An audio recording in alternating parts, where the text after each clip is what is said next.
সিঙ্গাপুরের বুকে যেন এক টুকরো বাংলাদেশ। গেইলং ট্রেনিং ফিল্ডের বাইরে গাছে চড়ে দেয়ালের ফাঁক দিয়ে প্রবাসীরা খুঁজছেন তাদের প্রিয় তারকাদের। উপলক্ষ সিঙ্গাপুরের বিপক্ষে বাংলাদেশের বাঁচা মরার লড়াই।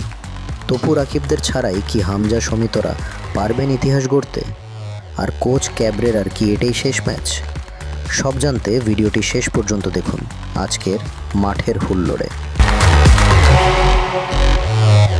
আজকের এই বিশেষ আয়োজনে মাঠের হুল্লোড়ে আপনাদের সাথে আমি আছি বাপ্পি। এই হাই ভোল্টেজ ম্যাচ নিয়ে অনেক জল্পনা কল্পনা আছে, তাহলে চলুন বেশি দেরি না করে একসাথে আজকের ম্যাচের চুলচেরা বিশ্লেষণ আর কাটাছেঁড়া শুরু করি। দৃশ্যটা কালকের চেয়েও আজকে বেশি ভীতি জাগানিয়েছিল।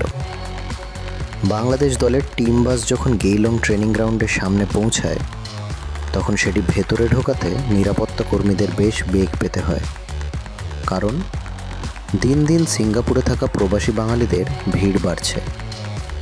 তারা কাজ ফেলে ছুটে আসছেন হামজা চৌধুরী বা সমিত সোমদের এক নজর দেখতে। মাঠের ভেতরে যখন কোচ ক্যাব্রেরা ট্যাকটিক্স সাজাচ্ছেন, মাঠের বাইরে তখন শত শত চোখ।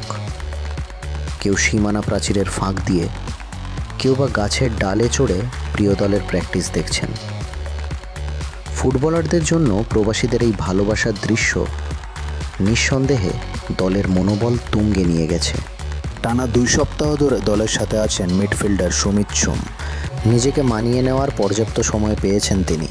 তবে এই ম্যাচে সুমিতের ওপর দায়িত্বটা অনেক বেশি, কারণ ইনজুরি ও কাট সমস্যার কারণে মিডফিল্ডের প্রধান অস্ত্র সোহেল রানা, হৃদয়, বাকাজিমরা এই স্কোয়াডে নেই। দলের সিনিয়ররা না থাকায় কি চাপে আছে বাংলাদেশ? না, খেলোয়াড়রা একে চাপ হিসেবে নয় বরং মোটিভেশন হিসেবে নিচ্ছেন।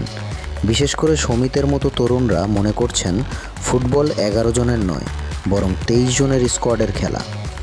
মূল খেলোয়াড়রা না থাকলেও মিরাজের মতো যারা ক্যাম্পে নতুন এসেছেন তারা নিজেদের উজাড় করে দিতে প্রস্তুত।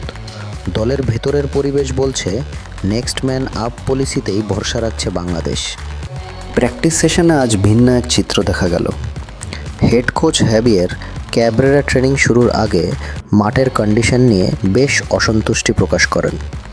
কাল মাঠে পানি দেওয়া না হলেও আজ দেওয়া হয়েছে, কিন্তু মাঠের মাঝখানের কিছু জায়গায় ঘাস নেই, সেখানে বালি দিয়ে ভরাট করার চেষ্টা করা হয়েছে। এই প্রতিকূলতার মাঝেই ক্যাব্রেরাকে আজ সবচেয়ে ব্যস্ত সময় পার করতে হয়েছে। কারণ শোনা যাচ্ছে বর্তমান চুক্তি অনুযায়ী সিঙ্গাপুরের বিপক্ষে এই ম্যাচটি হতে যাচ্ছে বাংলাদেশের ডাগআউটে ক্যাব্রেরার শেষ ম্যাচ।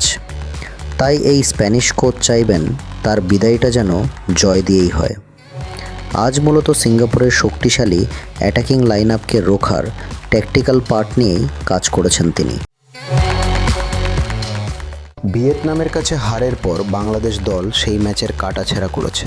সিঙ্গাপুর দলটা সময়ে সময়ে আরও শক্তিশালী হয়েছে এবং নিজেদের ঘরের মাঠে তারা সবসময়ই ভয়ঙ্কর। গত বছর বাংলাদেশ তাদের কাছে ঘরের মাঠেই হেরেছিল।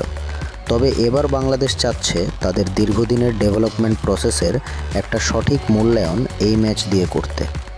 কোচিং স্টাফরা মনে করছেন ভিয়েতনামের মতো শক্তিশালী প্রতিপক্ষের সাথে খেলাটা তাদের ভালো প্রস্তুতি দিয়েছে।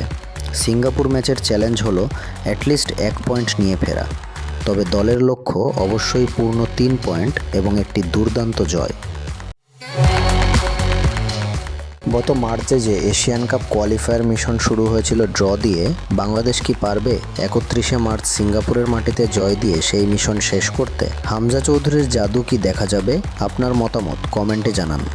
বাংলাদেশ বনাম সিঙ্গাপুর ম্যাচের সব আপডেট এবং এমন প্রফেশনাল স্পোর্টস অ্যানালাইসিস প্রতিদিন পেতে ফলো করুন আমাদের ফেসবুক পেজ এবং সাবস্ক্রাইব করুন ইউটিউব চ্যানেল মাঠের হুল্লোড়। ধন্যবাদ।